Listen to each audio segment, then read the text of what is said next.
Again, Did you watch? Doggy, it's just math. It's attempts, it's makes, and it's percentage. And there's no way you could ever argue Larry Bird is a top 3 3-point shooter of all time. You can't make that argument. You're basing it on math and a time of when he played. I'm basing it on just shooting. Bird is a unbelievable. Again, we had this discussion the other day. We had this discussion the other day about James Naismith. James Naismith invented the game. You were rewarded for putting the ball in the basket. There's plenty of people that have shot more, made more, and guess what? Made more at a higher percentage than Larry Bird from 3. I'm not saying Larry Bird is not one of the greatest shooters ever. He's not one of the greatest 3-point shooters ever. Absolutely. You cannot make that argument. Yes, I'm sorry. Because the 80s is so much different. There's physicality, the way they guarded people. You couldn't. Doggy, I've been trying to make a point. Seriously, I've been trying to make a point for you, Doggy. Come on, man. Larry Bird for his career took 1.9 threes per game, where he shot a respectable 38%. In the playoffs, his attempts go down and his percentage drops to an abysmal 32%. Calling Larry Bird one of the greatest 3-point shooters in NBA history is about as close to objectively untrue as something like that is capable of being, and it's one of the worst takes that you will consistently hear, especially from older NBA fans. Let me explain why.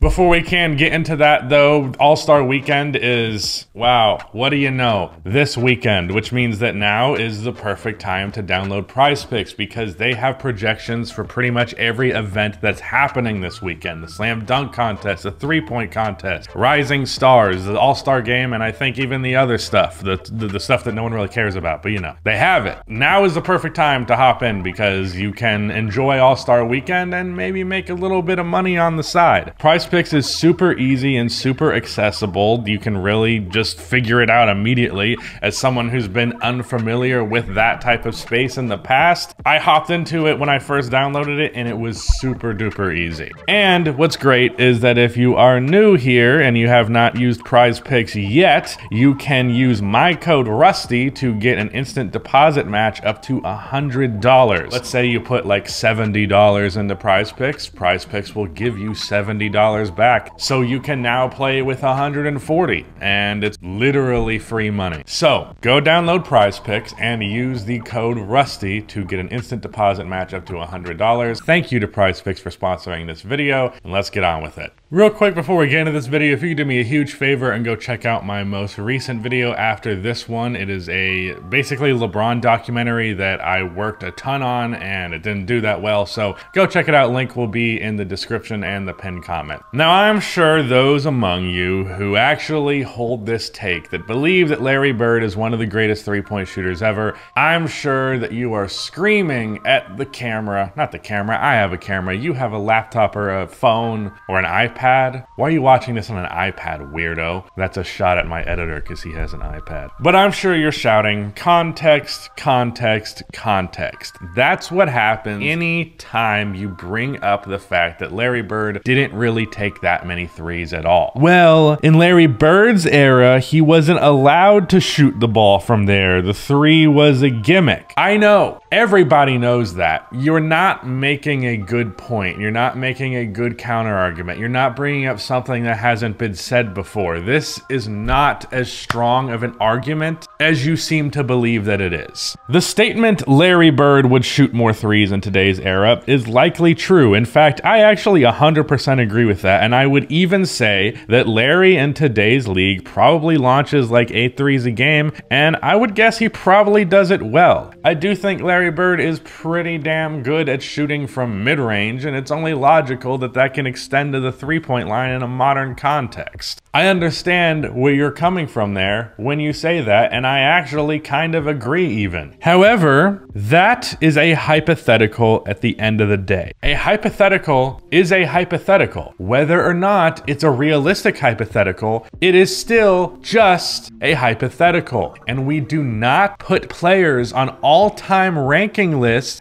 based on hypotheticals. You just don't do that. Maybe Michael Jordan could have won 8 titles and scored 40,000 points in his career if he didn't retire. But he didn't do that. He did retire, so he didn't win those championships and he didn't score those points. So we do not rank Michael Jordan as if he did. Derrick Rose could have possibly been a top 10 point guard ever, but he got his prime taken away due to injury, so we don't know. Unfortunate, but we don't go around saying that Derrick Rose is a top 10 point guard ever just because maybe he could have been. Larry Bird might have shot way more threes in a modern context. He might have shot well doing so, but we don't know. The word might does not put you on an all-time list. It definitely shouldn't. Some people, they do for some damn reason. Might does not make up for having significantly worse playoff shooting numbers than Julius Randle. There are probably, and this is me being conservative, well over 50 players throughout NBA history who are far more capable of hitting a three-pointer than Larry Bird was in his time. Hell, ironically, JJ Redick, who's arguing against him, is one of them. But now this brings us to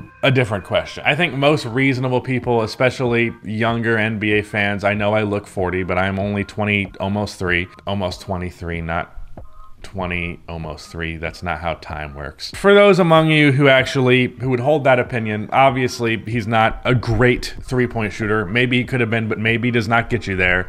If that's the case, if Larry Bird's not a great three-point shooter, in fact, probably a pretty mediocre one, 32% from three for your career is pretty bad. The amount of players that have shot better from three in their career on more attempts from the playoffs, that list is astronomical. So that said, is he even an all-time great shooter? Because can you be an all-time great shooter if your three ball is not good? Can you coast there just purely on mid-range shooting alone? Because when we say all-time great shooter, I do think that should include mid-range shooting. If we're going to be more specific about three-point shooting, then Larry Bird's not in that conversation. But if we're just talking shooting in general, I think a lot more people would be open to putting Bird there, including myself. But should we? So I was curious about this. Can you be a great mid-range shooter and not a great three-point shooter and still be an all-time great overall shooter? It's definitely an interesting question, and that led me to putting out a poll on Twitter. DeMar DeRozan, is he an all-time great shooter? Factoring in the mid-range game, DeMar has historically been one of the better mid-range shooters in the league for over a decade, and as of recently, his percentage has gotten so good that he's put up some all-time mid-range seasons, but he cannot hit a three to save his life. Well, here's the results of the poll. A pretty resounding no, with the people who didn't go with a hard no still pretty unsure. So I figured, okay, DeMar DeRozan, not an all-time great shooter, but Larry Bird is a better three-point shooter. I don't know why I'm doing numbers and letters. This is the most ADHD video I've ever recorded. And B, oh, Larry Bird's a better shooter from mid-range and from three. So maybe this isn't the most fair comparison. So I'm gonna up the ante to another all-time great. In fact, a player who is even higher than Larry Bird all time. What about Michael Jordan? I think Michael Jordan is a top 3 mid-range shooter ever. Me personally, I pretty much have it as a three-way tie between him, Kevin Durant, and Dirk Nowitzki. And, well, Michael Jordan also can't shoot from three very well. He's had some years, but usually either the three-point line was shortened or the volume was just super low, so not a good three-point shooter. But still, he is an all-time great, and he's a better mid-range shooter than DeMar DeRozan is by a significant mile. I'd say he's in a much better three-point shooter even. By the way, Michael Jordan, better career numbers from three in the playoffs than Larry Bird has, just putting that out there. So if Bird, who is a worse three-point shooter than MJ in the playoffs, as I mentioned, and is just overall not that amazing from outside the perimeter, but is great from mid-range, but worse than MJ in that area, how is Bird ranked so much higher than Michael Jordan as a shooter, like universally? Looking at their overall shooting package, I might take Michael Jordan overall just because he's a better mid-range shooter, and sure, Bird is more likely to hit a spot-up three-pointer, but if neither of them are even going to take that many, then what freaking difference does that make? So it really just comes down to who's better from mid-range, and at that point, I'm going Michael Jordan. So if you can be considered an all-time great shooter without threes, then why is Michael Jordan consistently ranked lower than Larry Bird on any all-time shooting list that you're ever going to find? It really just seems like perception and narrative and the idea that Larry Bird is that good, but it's not really a fact by any means. It's just a vibe. Larry Bird's identity as a shooter is entirely just a vibe.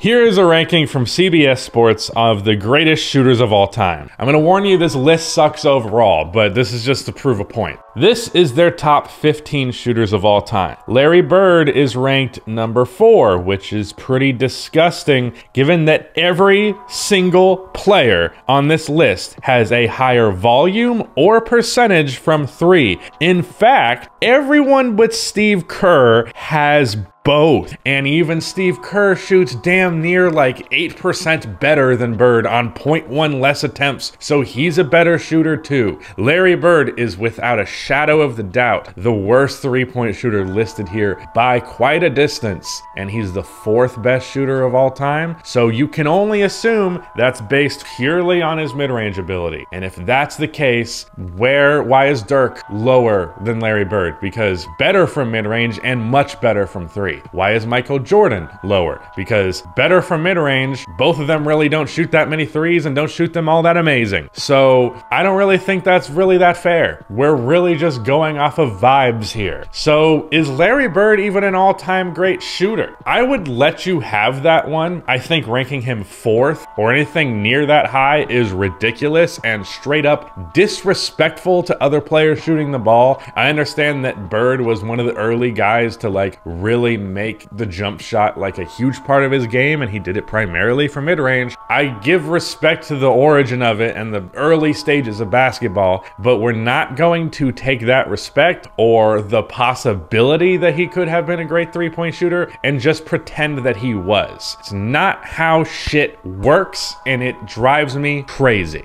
You are literally ignoring made three-pointers in favor of threes you think could have been made under another context. You're ranking hypothetical threes over actual freaking three-pointers. Do you know how stupid and insulting that is to the players who've actually hit the damn shots, actually made the threes in the NBA? The players who over 2 seasons, granted only a few of them have done it, maybe 3 seasons, have hit more threes than Larry Bird did in his entire career. It is insulting to them. Stop saying it. If you want to say he's an all-time great shooter, fine. But he moves a couple of spots down that list for not being able to hit the 3 as far as I'm concerned. And for me personally, I don't think he is. I don't think you can get in on just mid-range shooting, because I also don't think Michael Jordan is an all-time great shooter. If you can't do both, you're not on the list as far as I'm concerned, but I'll leave that to be more of a gray area. But the three-point shooting thing, that is black and white. Stop presenting it as though it isn't. Anyways, long rant over. Again, go check out that LeBron video. When I say I worked on it, I mean like 45, 50, 60 hours plus over the span of like 4 days. Just all I did for a long time. And I would super appreciate it if you checked it out, because I think it's the best video I've made in a long time. I think you would benefit from watching it because it's good. Not to brag, but yeah, anyways, that's it. Shout out to Prize Fix for sponsoring the video. Shout out to Rudy for editing the video, and goodbye.